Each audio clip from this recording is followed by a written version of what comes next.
Assalamu alaikum wa rahmatullahi wa barakatuh. I'm not the Imam. Okay, I'm just making a few small announcements really quickly. So I'm sure you all know this is the ICNA Center. ICNA Relief has a program called YLDP, and you may have seen the tables outside. YLDP is a youth leadership development program from ICNA Relief. So the goal is to develop leaders, Muslim leaders, to lead our ummah in the future. So a part of their leadership, I guess you could call it workshops, is to lead a event. So they've chosen to do a bake sale just outside our center here at Al-Falah. So I encourage everyone here, because we want to see more Muslim leaders, so I encourage everyone here to go to their table, even if you don't want to buy anything, just talk to them a little bit, give them some motivation. If you want to buy something, please do. Even if you just want to donate, please donate. It's for Sudan and Palestine. Both the khutbahs before, and I'm sure this one as well, are about that. So I'm sure the khutbah will give you some motivation as well. So again, please pay your attention to the bake sale. Again, they're both outside the main entrance for the brothers and the sisters, inshallah. Apart from that, there'll be a family halaqah tonight by Sheikh Riyadh, and it's on the topic is nation builders. Okay, so inshallah, I want everyone to come there as well. Third announcement is please don't park in the golf course area. They've complained a few times, so please, if you could avoid that, that'd be very nice. As Muslims, you have to show proper etiquette, good character. Those are key things for Muslims, right? The good character is the heaviest thing on the scales, right? So we have to make sure that we show good character, at least to the people outside of Islam. Last but not least, Sunday there's a halaqah for youth after Maghrib by Dr. Nasir Khan. Jazakallahu khairan.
السلام عليكم ورحمة الله.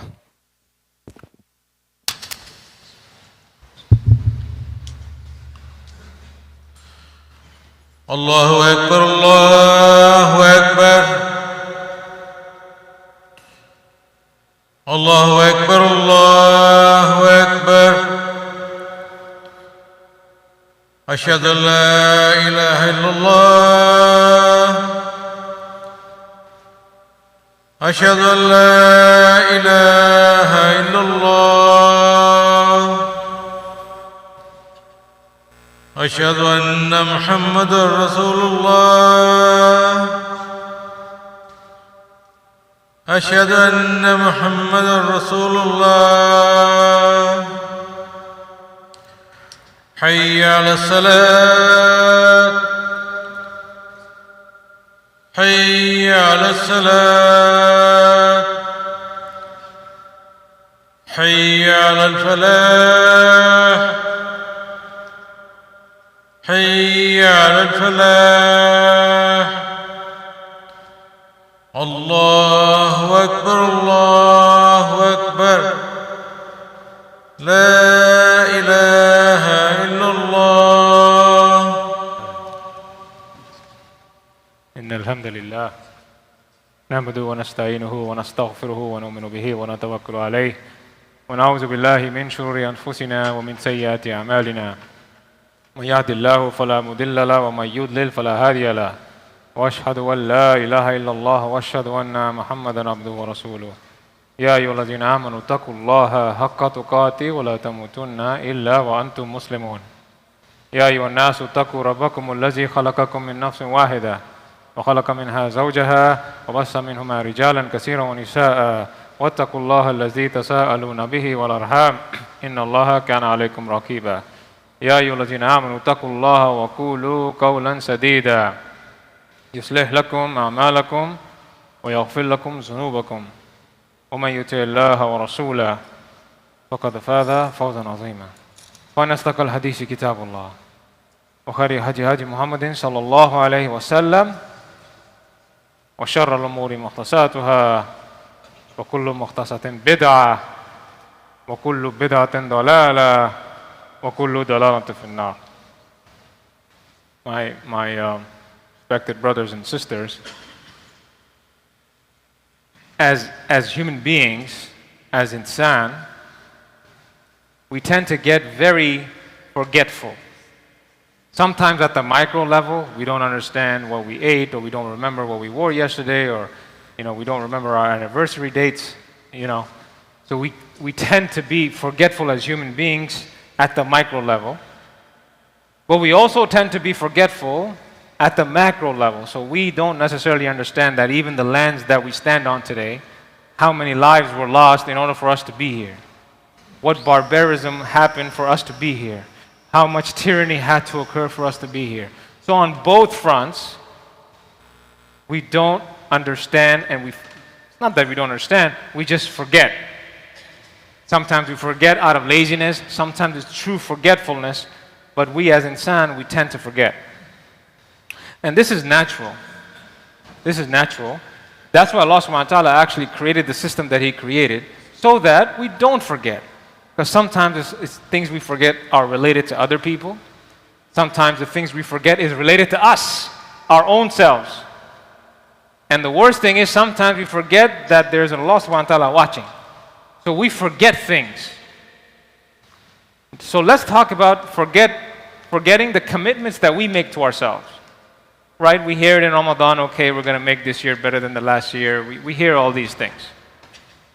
But if you study the science of productivity, and there's seminars and books about this, so I'm going to summarize it for you. The summary of productivity is that you need that goal that you're chasing. You need something there that you're chasing. Once you understand what you're chasing, you need to have a system in place in order to be fully productive. Now, this could be anything. Being a good father, being rich, whatever you want to be. So, for example, let's say you want to get $1 million. You need to work backwards. Okay, if I want to become a millionaire, liquid in 5 years, I need to get $200K every year.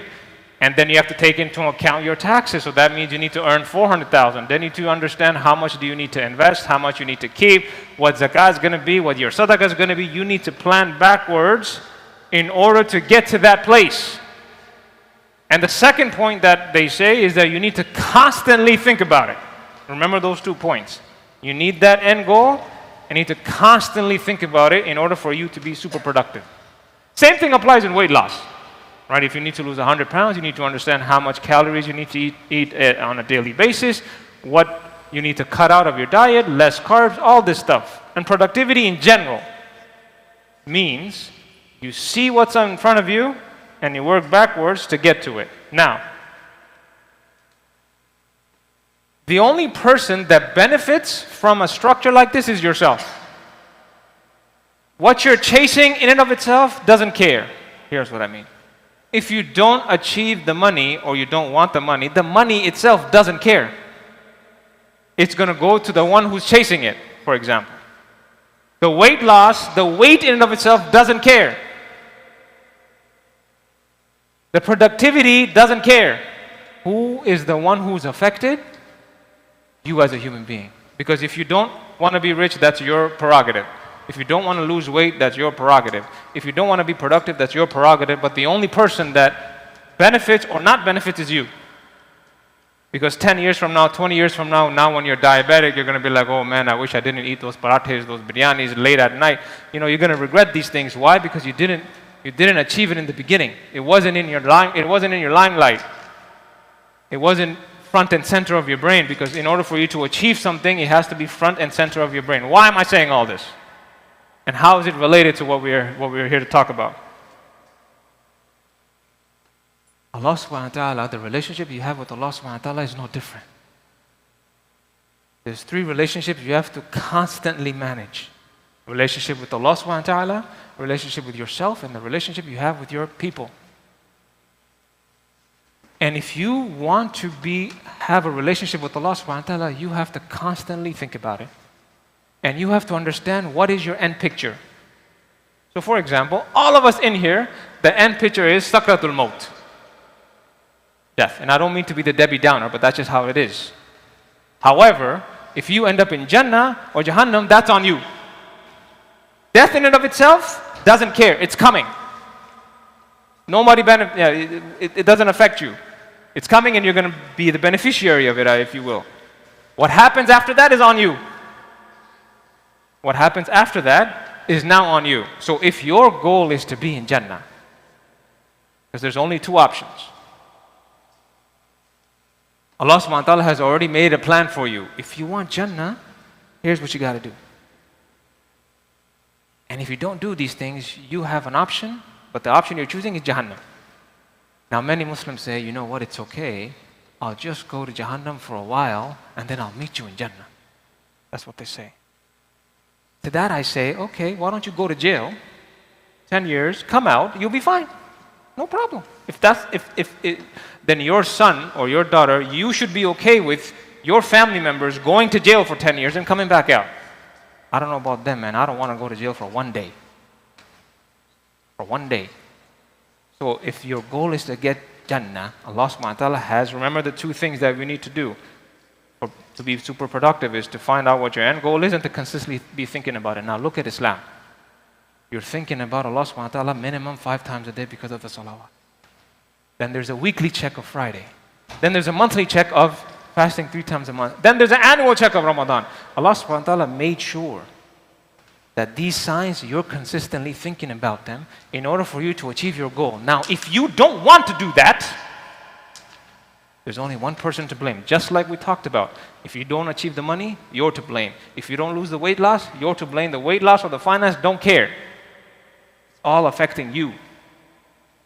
Same thing, Allah subhanahu wa ta'ala doesn't need us, right? There's trees who are worshiping Him. All these creations around you, they are doing exactly what they're supposed to do, number one. And they're not doing what they're not supposed to do. There's two things, right? Bees are doing what they need to do. Lions are going to be lions. Cats are going to be cats. Plants are going to be plants. They're not misbehaving, if you will. Human beings, on the other hand, have a choice. And the choice is Jannah or Jahannam. So now, the reason I bring this up today is because we're in a very interesting month. We are in the month of Muharram. Why is it interesting? Disclaimer, everything that we think is normal, understand that at one point it was not normal. So for example, we hear, especially the youngins, they might come here in Al-Falah and just think this was just built like that, right? Someone had to get the land, pay for the land, invest in the building in order for you to be here, sitting here. So it may be normal to you. It wasn't normal to people before you. The calendar is also the same thing, right? So you might be used to saying January, February, March, December, or you might be used to saying Muharram, Ramadan. These things had to be put together. So now when Umar ibn Khattab, this time when Umar ibn Khattab, he was deciding, okay, what month should be first? Everybody made different recommendations. And the finality of it was Muharram is going to be the first one. Why? Because right after Hajj, you are now supposed to be a different person. So it's an intersection between last year and the year coming up. It's that intersection. And because Allah subhanahu wa ta'ala always wants us to plan, that's why we're consistently reminded of Maut. Consistently. Why? Because that's the only surety you got. And Muharram is one of those months that we need to reflect what we did in the past year and what we're going to want to do in the next year in order to get closer to our goal. Now obviously, if you want to go to Jahannam, that's up to you. Because you have a choice. You're not wrong for your choice. Allah subhanahu wa ta'ala gave us the choice. But if you want to go to Jannah, we have to think about ourselves, self-reflection. Self-reflection. Part of it is to also understand the interesting things, if you will, or events that happened in Muharram. And maybe taking from them a little bit, inshallah, that's going to be the subject of today, and how we infuse them into our goal of Jannah. So Muharram, of course, has very interesting events in there. And scholars say they happened on the same day Different times, of course, but same day. Of course, we have Ashura, right? When Musa alayhi salam was released from tyranny. Released from tyranny, right? Scholars say that this is the same day that Nuh's ship, this is where he got success. The same day. And of course, there's the event of the Karbala and then the death of Hussein radiallahu anhu. By the way, we can say massacres all day long. That was done by people who said, La ilaha illallah Muhammadur Rasul. So that is the greatest tragedy our ummah has probably seen in our history. All three very important events. What do they all have in common? People were fighting tyranny. People were fighting tyranny with their life to make sure that they can somehow absolve themselves of tyrannical behavior. Some saw the victory in this dunya, others are going to see it in the akhirah. But they were fighting for tyrannical behavior. Now, let me explain to you what actually happened and what the advice Musa alayhi salam gave to his people. So the first, of course, we celebrate Ashura. But what happened was when Musa alayhi salam and his people, they succeeded and they won effectively, they started worshipping the calf. We all know the story. But Musa alayhi salam said, don't be tyrannical to yourself. Don't be tyrannical to yourself. That's the advice he gave. Now, what does that mean? Tyrannical to yourself. Because if you asked the people, the Banu Israel, if you ask the people, even today we probably have individuals here who are coming from war-torn countries, right? If you talk to them about barbarism and just bad leaders and just bad everything, they have this name in their mind. So for example, for them, they had Fir'aun in mind. So when he told them that, they're like, no, tyrannical us, man. How are we doing dhulm to people? How are we doing dhulm to ourselves? That's the tyranny, man. But Musa alayhi salam said, you're doing dhulm to yourself.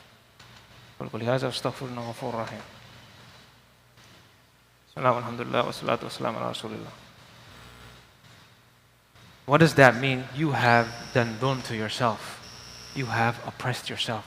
Let me explain. See, Allah subhanahu wa ta'ala has created the ruh and the jasada, the ruh and the body, right? The ruh cannot function on its own, the body cannot function on its own. Allah subhanahu wa ta'ala had put them together for you to house for a limited time, rent-free. Rent-free. Okay?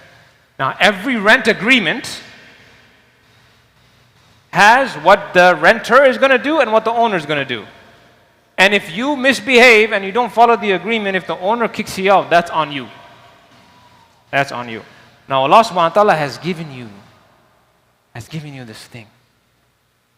And if you're not giving the rights to Allah subhanahu wa ta'ala, you're doing dhulm on yourself. Remember what I said, if you need to lose weight and you don't, weight loss doesn't care, you're doing dhulm to yourself. You may not realize it at that time, but you are doing dhulm to yourself. You may not want to chase money. You may not realize it, you may be doing dhulm to yourself when you're 45 years old and you still have to work, to just make a living, right? So the earlier you realize what your goals are, Islam is designed in a way where we can help them achieve. Now, when we do dhulm to ourselves, we have to understand that in that time and in this time, if you start conversating, everybody points finger to one person because that's the zalim. That's the tyrant, right? And that's what Musa's people got shocked. How are we tyrants? But we're so quick to point fingers at others, we never look at ourselves.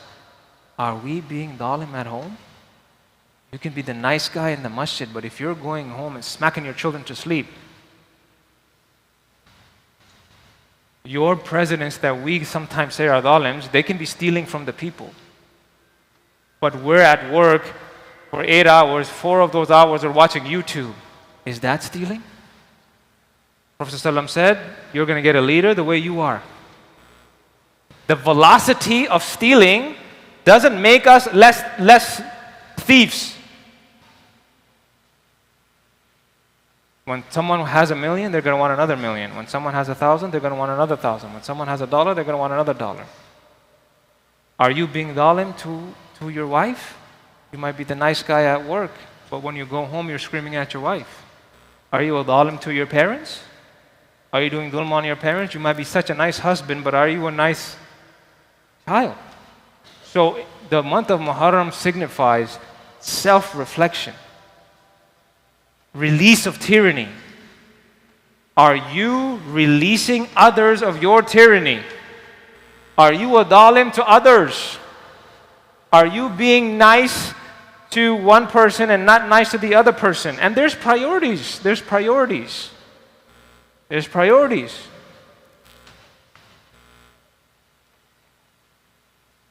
And sometimes we get so distracted, even in our acts of worship, that we become disobedient to Allah subhanahu wa ta'ala, even though we're thinking we're being obedient. Therefore causing dhulm. Therefore not abiding by the agreement that we have. Let me give you an example, and I think this was Abdullah bin Umar.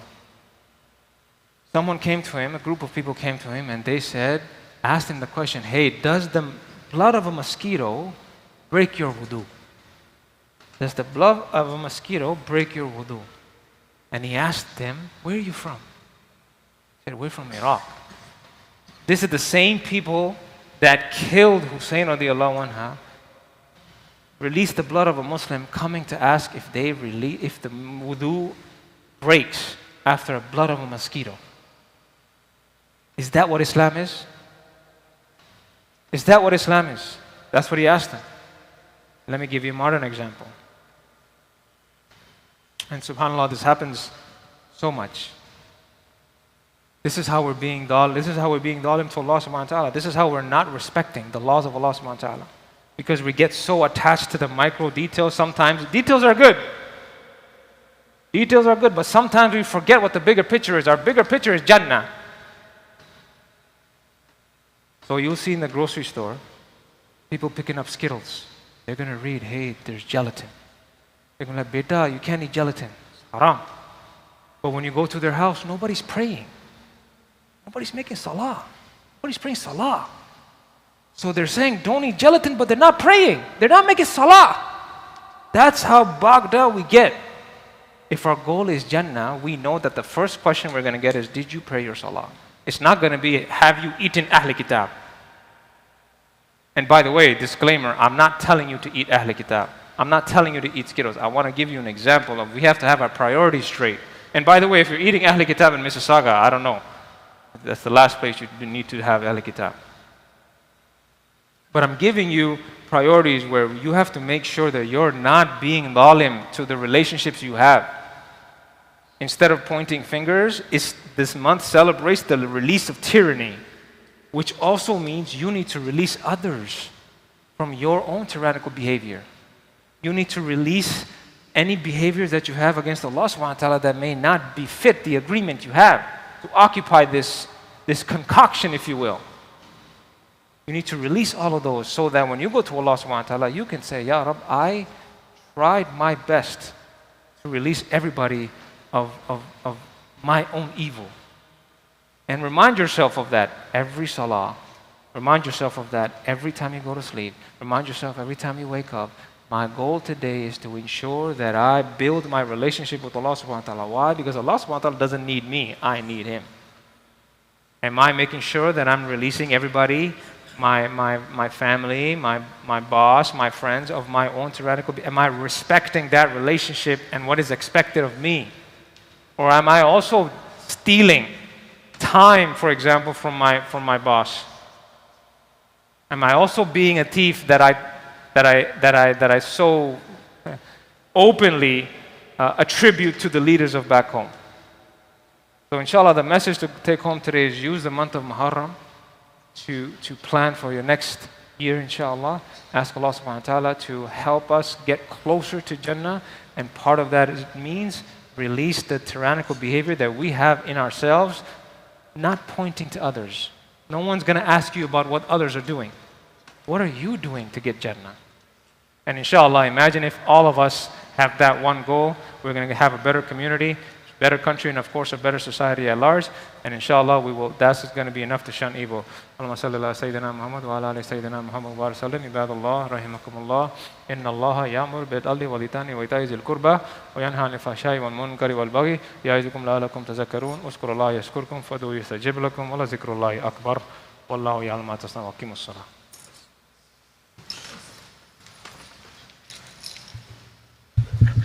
الله أكبر الله أكبر أشهد أن لا إله إلا الله أشهد أن محمد رسول الله حي على الصلاة حي على الفلاح قد قامت الصلاة قد قامت الصلاة الله أكبر الله أكبر لا إله إلا الله لا إله إلا الله. استقيموا.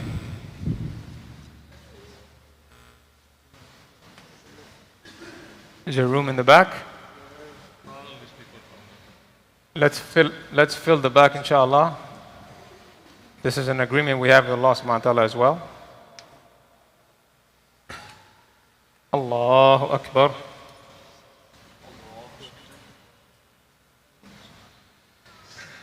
الحمد لله رب العالمين الرحمن الرحيم مالك يوم الدين إياك نعبد وإياك نستعين اهدنا الصراط المستقيم صراط الذين أنعمت عليهم غير المغضوب عليهم ولا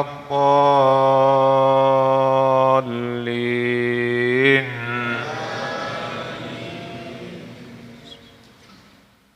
سبح اسم ربك الأعلى الذي خلق فسوى والذي قدر فهدى والذي أخرج المرعى فجعله غثاء أهوى سنقرئك فلا تنسى إلا ما شاء الله إنه يعلم الجهر وما يخفى ونيسرك لليسرى فذكر إن نفعت الذكرى سيذكر من يخشى ويتجنبها الأشقى الذي يصلى النار الكبرى ثم لا يموت فيها ولا يحيا. الله أكبر. سبحان الله.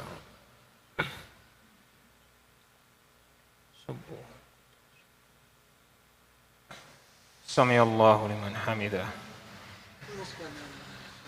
الله أكبر.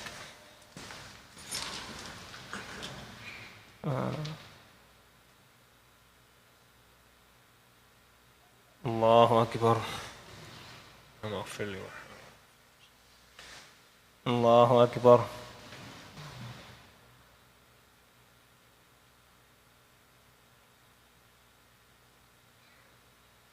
الله أكبر.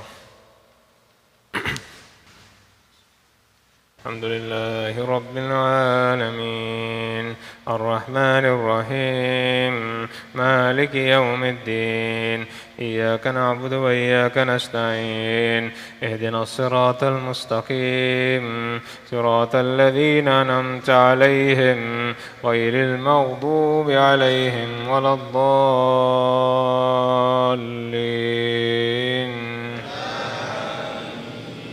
قد أفلح من تزكى وذكر اسم ربه فصلى بل تؤثرون الحياة الدنيا والآخرة خير وأبقى إن هذا لفي الصحف الأولى صحف إبراهيم وموسى. الله أكبر.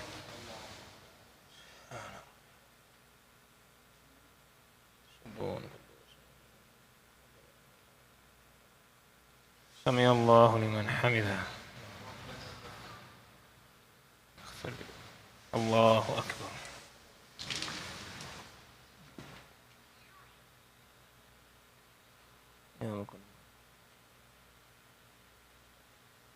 الله أكبر.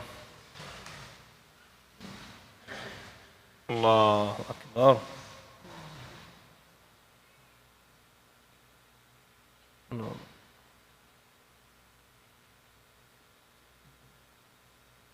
الله أكبر.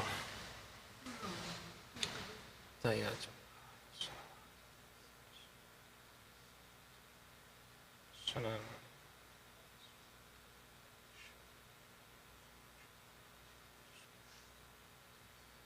وسلم.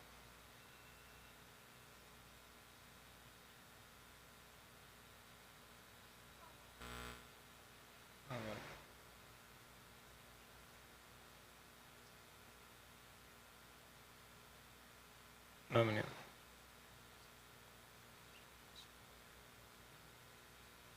السلام عليكم ورحمة الله. السلام عليكم ورحمة الله. استغفر.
Assalamu alaikum, brother. Please help to roll up the carpet. Please help to roll up the carpet in the gym area. Jazakallah.